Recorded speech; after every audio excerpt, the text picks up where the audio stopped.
गरीब वर्सेस अमीर की साड़ी।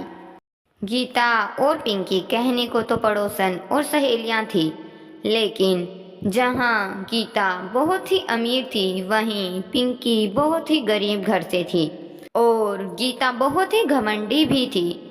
एक दिन दोनों सहेलियां गीता और पिंकी एक दूसरे से बातें कर रही थी। तभी उनकी पड़ोसन सविता वहां आती है और वो कहती है, अरे ओ गीता और पिंकी, क्या तुम दोनों भी हर वक्त छत पर ही टंगी रहती हो? अगर बात करने का इतना ही मन होता है तो एक दूसरे के घर जाकर बात कर लो।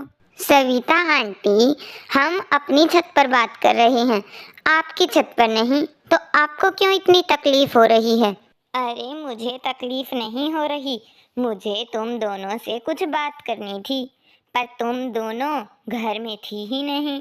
तुम दोनों तो छत पर टंगी थी। क्या हुआ आंटी, आपको कोई काम था क्या? अगर काम था तो यहीं से बता दीजिए, हम सुन लेंगे। हाँ हाँ आंटी जी, पिंकी से ही बोल रही है, आप यहीं से बता दीजिए। अब मुझसे तो बार बार ऊपर नीचे होगा नहीं, और आज मेरे घर पर सारे नौकर छुट्टी पर हैं। हे भगवान, ये कैसी औरतें हैं? बात तो पूछनी है पर घर के अंदर भी नहीं बुलाना, क्योंकि एक को पैसे का इतना घमंड है तो दूसरी को आलस। अरे आंटी, क्या हुआ? क्या बातें कर रही हैं खुद से ही? अरे कुछ नहीं गीता बहू, वो कल मैंने अपने घर में सुहागिनों की पूजा रखी है, तो क्या तुम दोनों आ जाओगी? और खाना पीना भी मेरे ही घर होगा कल। सावित्री की बात सुनकर दोनों सोच में पड़ जाती हैं और मन ही मन सोचती हैं, अरे वाह, ना कुछ बनाना और बैठे बैठे स्वादिष्ट खाना मिलेगा। आज तो बहुत ही अच्छा दिन है, पता नहीं सुबह सुबह किसका मुंह देखकर उठी थी, मजा ही आ गया। अरे वाह, मोहल्ले की औरतों को अपनी साड़ियाँ दिखाकर जलाने का एक मौका मिल जाएगा। बहुत ही अच्छे से तैयार होकर जाऊंगी। तुम दोनों क्या सोचने लगी? बताओ मुझे, तुम आओगी या नहीं? हाँ हाँ आंटी, हम दोनों जरूर आएंगे। अगले दिन वो दोनों सावित्री के घर चली गई। वहां सब गीता की साड़ी को ही देख रहे थे। अरे वाह गीता, बहुत सुंदर लग रही है तू तो। साड़ी बहुत ही महंगी लग रही है, और उस पर ये तेरे झुमके और तेरी सोने की ज्वेलरी पूरा गजब ढा रही है।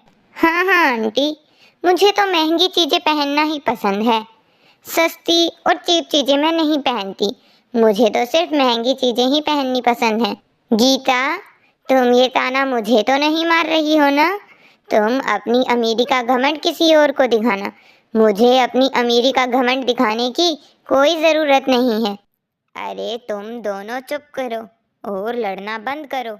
कुछ समय बाद पूजा करके सब लोग अपने घर चले जाते हैं और पिंकी अपने घर जाते ही अपने पति ऋषभ को कहती है, ऋषभ जी, अब बहुत हुआ, अब मैं इस गरीबी में नहीं रह सकती। मेरे पास एक भी अच्छी साड़ी नहीं है, मुझे उस गीता जैसी ही महंगी साड़ी चाहिए। आपको पता भी है कि आज मेरा कितना मजाक बना सभी औरतों में। क्या बात हुई पिंकी? तुम तो कभी ऐसे नहीं करती थी, आज अचानक तुम कैसी बातें करने लगी? और तुम्हें तो पता ही है, अभी मेरी सैलरी बस इतनी ही है कि घर का काम चल सके। तो तुम ही बताओ कि मैं तुम्हें इतनी महंगी साड़ी इस सैलरी में कहाँ से ला कर दूँ? मुझे ये सब नहीं पता, पर मुझे तो महंगी साड़ी ही चाहिए। ऋषभ अगले दिन पिंकी को गीता जैसी वही महंगी साड़ी लाकर दे देता है। साड़ी देख पिंकी बहुत खुश हो जाती है। आज मैं बहुत खुश हूँ, अब मैं भी इस महंगी साड़ी को पहनूंगी और उस गीता को दिखाऊंगी। सिर्फ उस गीता को दिखाने के लिए तुमने मुझ पर इतना कर्जा करा दिया? क्या हुआ, आप कुछ बोल रहे थे क्या? नहीं नहीं, कुछ नहीं। उसी दिन से ऋषभ को नाइट ड्यूटी करनी पड़ती है साड़ी का कर्ज चुकाने के लिए। आप कहाँ जा रहे हैं, वो भी इतनी रात को? वो आज मेरी नाइट ड्यूटी है ना। पर आज तक तो आपने कभी नाइट ड्यूटी नहीं की थी, तो फिर आज अचानक से नाइट ड्यूटी क्यों करनी पड़ रही?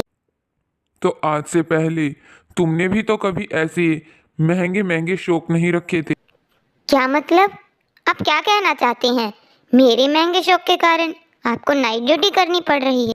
हाँ, तुमने जो इतनी महंगी साड़ी की डिमांड की थी, इस साड़ी को लेने के लिए मैंने बॉस से उधार लिया था और उन्होंने उधार के बदले अब मैं उनके पैसे चुकाने के लिए मुझे नाइट ड्यूटी तो करनी पड़ेगी ना।